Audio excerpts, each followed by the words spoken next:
Olá, sejam bem-vindos à série de podcasts Q10 para quê? Que trará a cada episódio um convidado para abordar diferentes aspectos dessa molécula tão interessante que é a coenzima Q10, presente em todas as células do organismo. Meu nome é doutora Egli Costa Lopes, sou médica, sou gerente executiva médica da Biolab. E hoje temos uma convidada muito importante aqui, que é a doutora Paula Fittbeck, que é ginecologista, especialista em reprodução humana, para falar do seguinte tema: coenzima Q10 e seus benefícios no sistema reprodutivo, tanto de mulheres como de homens. Vamos entender como esta molécula tão multifuncional entra na prática clínica da doutora Paula. Não esquecendo, pessoal, que vamos ter outros podcasts com outros especialistas abordando essa importante molécula. Olá, doutora Paula, é um prazer estar aqui com a gente. O prazer é todo meu, eu que agradeço o convite. Ok. Então, doutora, poderia fazer um resuminho para nós do que é a molécula coenzima Q10, né? Qual a participação dela, qual é o mecanismo de ação da coenzima Q10 no nosso organismo? Bom, a Q10, ela é uma molécula, uma enzima, uma vitamina, né? Ela tem várias denominações que faz parte de um processo muito importante do nosso organismo, que é a energia celular.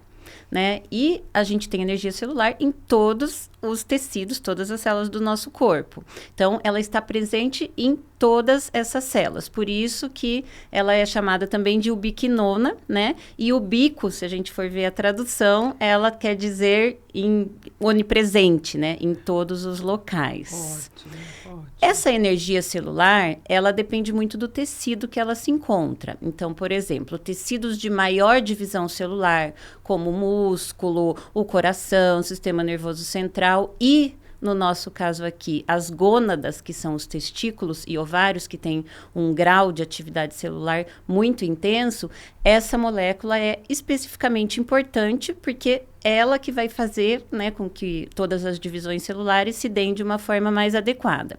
E no óvulo, no espermatozoide e no embrião, né, que é o nosso principal objetivo, ela é fundamental, como a gente vai ver.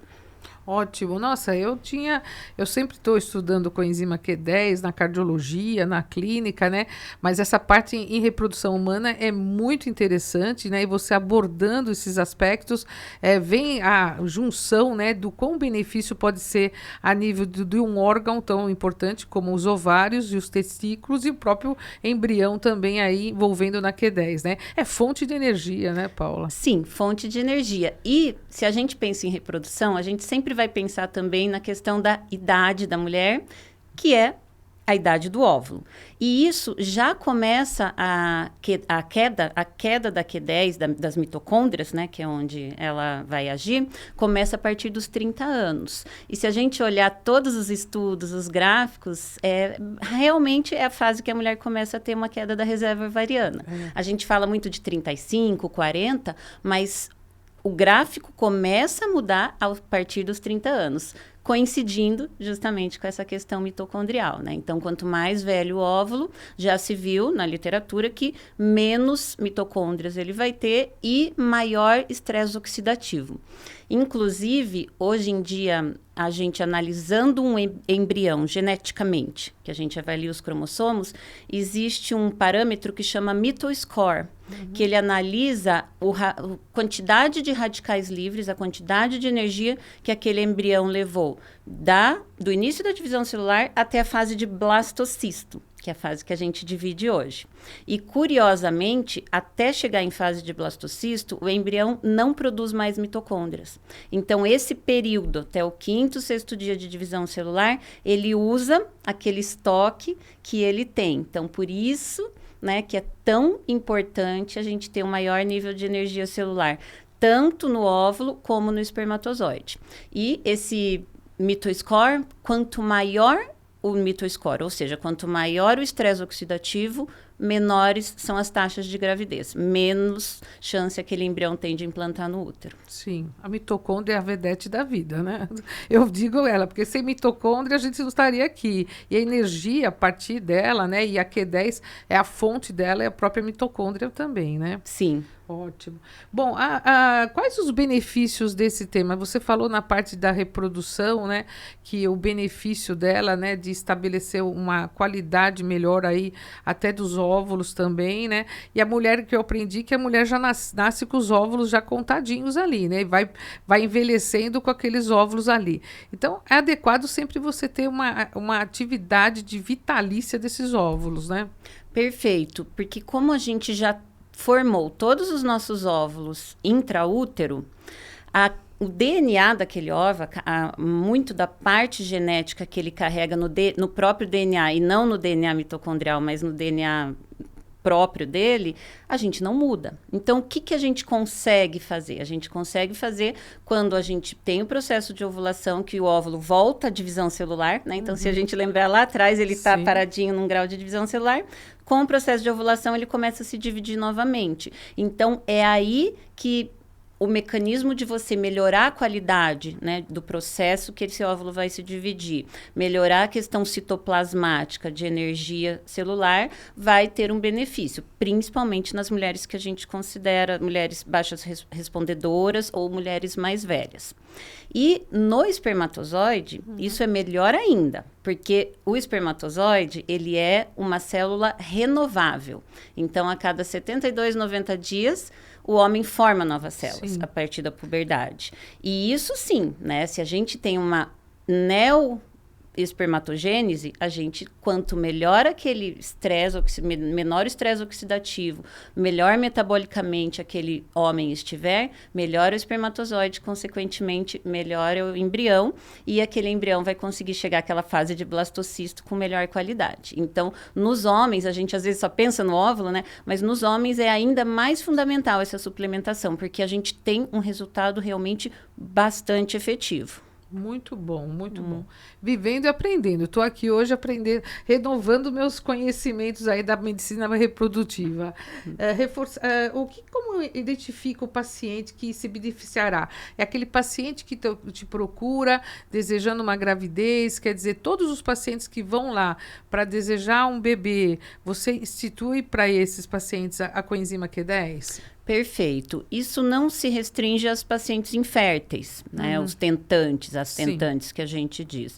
É óbvio que nos estudos, principalmente aí nos últimos, né, a gente tem realmente um estudo mais concentrado nesses grupos de tentantes, né, na minha área, mas o benefício é para todas as mulheres e homens que vão tentar engravidar. Então, eu faço, além de reprodução, eu tenho as pacientes que estão tentando engravidar e até onde se prove o contrário não tem fertilidade. Então, eu começo junto com, por exemplo, suplementação de metilfolato, vitamina D, eu sempre começo com a Q10. Tanto para o marido como para a esposa, porque isso também vai aumentar as chances, né, de um melhor óvulo, de um melhor embrião, naturalmente, que o mecanismo é o mesmo. Sim. E eu começo geralmente 3 a 2 meses antes, né, que é o tempo que a literatura também diz que é mais efetivo. A dose que você utiliza, qual seria? A dose ela varia muito, né, na literatura, tem estudos de 30 miligramas até 600 miligramas, né, mas teve um estudo que mostrou que uma dose aí seria adequada, padrão de 400 miligramas dia. Então, eu tenho usado há pelo menos uns 2 anos essa dose. Antigamente, eu usava uma dose um pouquinho menor, mas como as evidências mostraram essa dose, então eu uso tanto para o homem como para a mulher. Tá, e os resultados são satisfatórios, porque eu já vi gente aqui que engravidou com você, hein? Tem um resultado muito satisfatório com vocês ali, planejando essa família, né? Paula, você poderia falar um pouquinho do estudo que compara o Edzon para nós? Posso sim. Agora, recentemente, uma meta-análise, né, que é um estudo mais robusto, que a gente sim considera um estudo mais confiável, foi publicada em agosto de 2024, na verdade, ontem, recente, né? Fresquinha. No Congresso agora Brasileiro de Reprodução, eles fizeram um estudo uma meta-análise e um total de mais de 2.600 pacientes. Então, é bastante paciente mesmo. Eles compararam o Edzon, que é uma ferramenta que a gente usa em reprodução, que são, assim, os adjuvantes para tentar melhorar o resultado daquele casal, daquela paciente. Então, porque a gente tem as gonadotrofinas, a gente tem os tratamentos clássicos, né? E a gente tem os Edzon, que são formas da gente tentar melhorar e não necessariamente obrigatórias, mas que a gente busca os benefícios, porque na reprodução, principalmente na fertilização in vitro, 1% para a gente já é muito. Sim. Então, esse estudo, ele comparou a Q10, na dose, nesse estudo, variava de 30 a 600 miligramas, como eu falei, comparou o GH, que é o hormônio de crescimento, né? Que pelo mecanismo de divisão celular a gente usa muito para paciente baixa respondedora. Comparou o DHEA, que é o DEA, que também é um suplemento importante na nossa área, e comparou a acupuntura, que também é considerado um Edzon. Então, esse estudo mostrou que de todos os métodos, a Q10 foi aqui melhor, aumentou a taxa de gestação, maior número de óvulos maduros, e menos uso de gonadotrofina, que então precisou menos medicação, né? Porque para quem já fez o tratamento... É complicado. Sabe que essa medicação... Só quem passou sabe, ela pega no corpo, ela pega no bolso, né? Sim. Então, quanto menor a dose de medicação, maiores são os benefícios para essa mulher, né? Sim. Então, ele mostrou isso. Mas o mais importante realmente foi essa taxa, né? De melhores óvulos, melhores qualidades embrionárias e principalmente a questão da taxa de gravidez, né? Então, nascidos vivos. E foi um estudo bem recente e que veio, assim, coincidiu com outros, né, anteriores, outras meta-análises.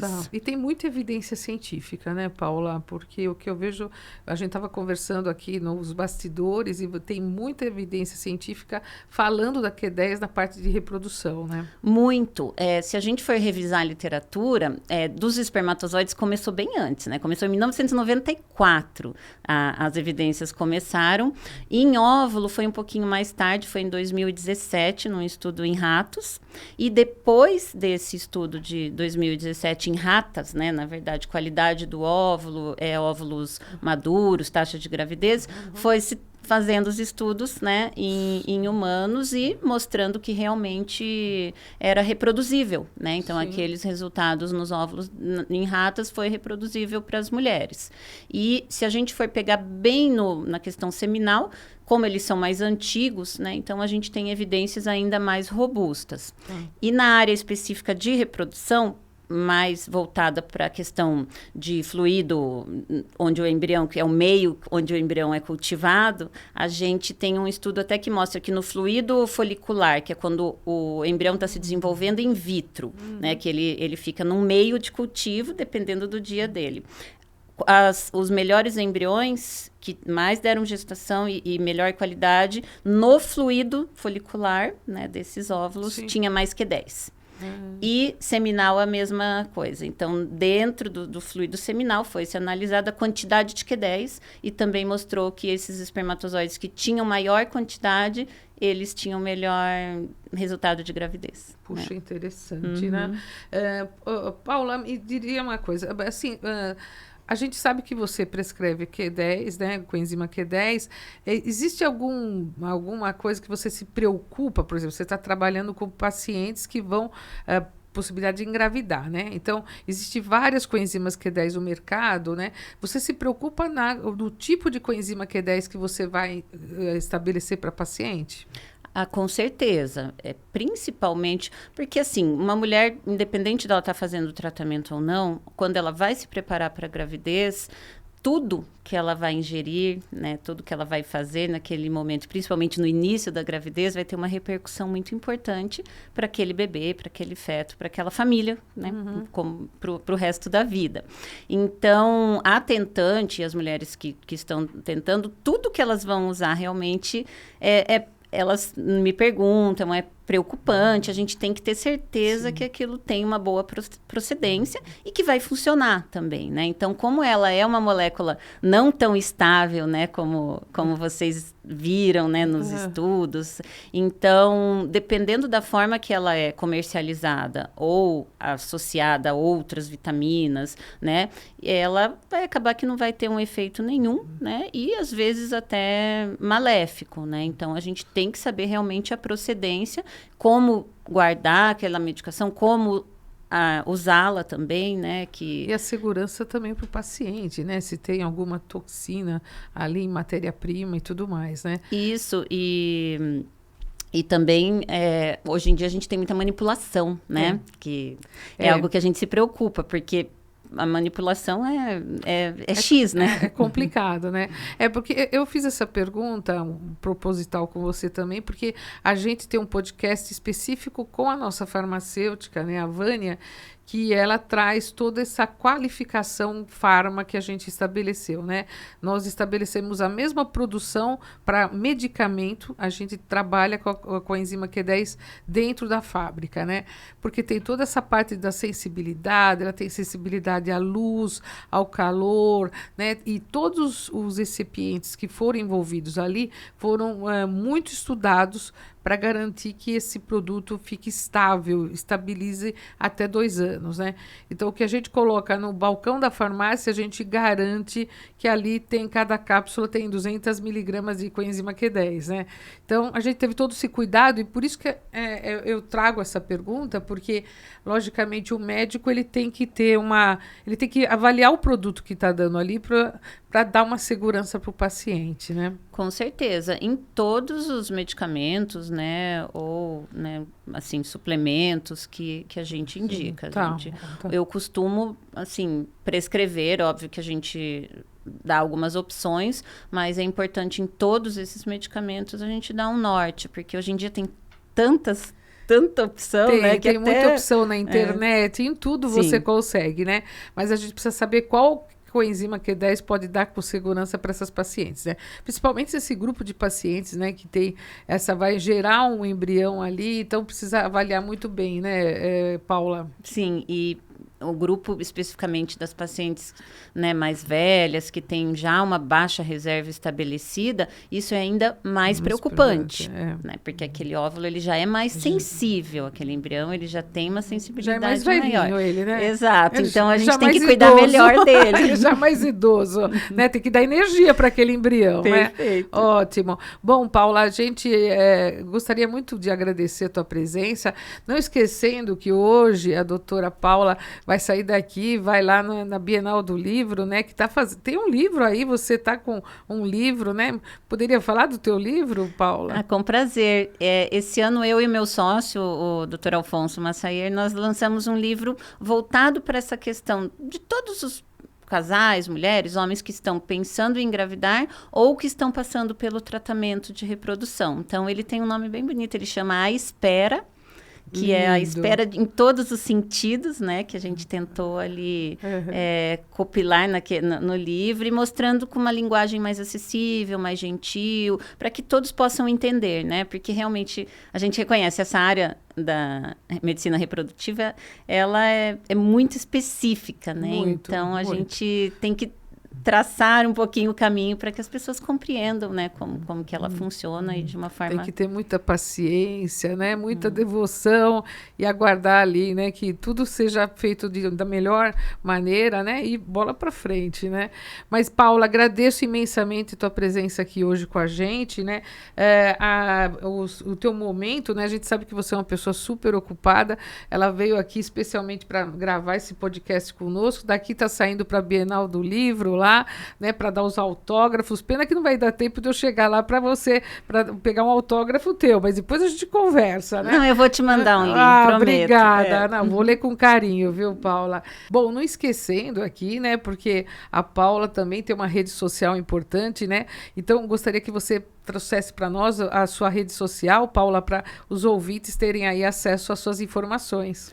Bom, seria @PaulaFetbeck, tudo junto. E no @Clínica Mãe também, que é a clínica na qual eu atuo. Tem a Clínica Mãe em São Paulo e a Clínica Mãe no Paraná, que é a Clínica Mãe Londrina. Caramba, olha, tá Brasil já, hein, Paula? Muito obrigada, Paula. E não esquecendo de vocês todos, agradecer a presença do público aqui, acompanhando os nossos próximos episódios e a seguir nas redes sociais da Biolab, @Biolab Farmacêutica. Obrigada pela sua audiência. Não deixe de acompanhar os demais episódios da série e acompanhe novidades da Biolab Farmacêutica em nossas redes sociais pelo @Biolab Farmacêutica. Muito obrigada, Paula. Sucesso aí, tá? Na sua vida profissional, que eu já sei que é um sucesso, mas mais sucesso, e do seu livro também, tá? Muito obrigada.